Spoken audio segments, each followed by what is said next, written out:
morning, Mr. Critchlow. Good morning, how are you? Good, thanks. Thanks for letting me hang out with you today. We are at the Packer Ford Automotive Academy here at Seminole Ridge High School. I had a chance to work alongside Mr. Critchlow, the instructor, and get a little experience under the hood with our students. All right, that's what I wanted. This is a 4-year program here with the Automotive Academy, and I had the chance to work with students that were freshmen all the way to senior.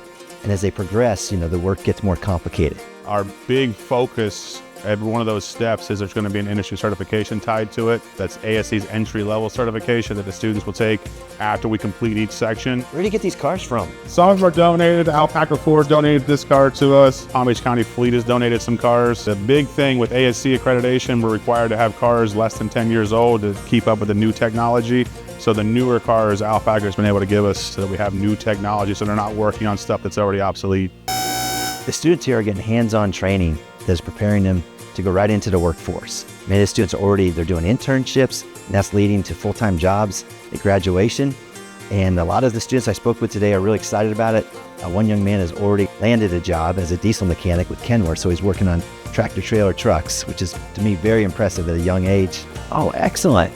Yes, sir. That's a good job. Yeah, I got it through an internship program. They came here and talked to us. This partnership with Packer Ford, tell me about what does that bring to the program? I mean, the biggest thing for us has been the jobs. They've been awesome for us. They bring our kids in, they pay them well. When they first start, they give them a mentor that works with them. They do all the basic stuff so they can get an idea and get comfortable with the student's skill level, and then they train them. They pay for the training, they send them the training, and as they build their certifications, they'll be able to do more and more jobs and make more money. We're proud to have over 330 choice programs in Palm Beach County. These choice programs are funded by a 2022 referendum that we're looking to continue in 2026, and that makes all this possible. We want our students to be ready for college, but also be career ready, and to have multiple different programs where students can pursue their interest and parlay that into a good job here in Palm Beach County.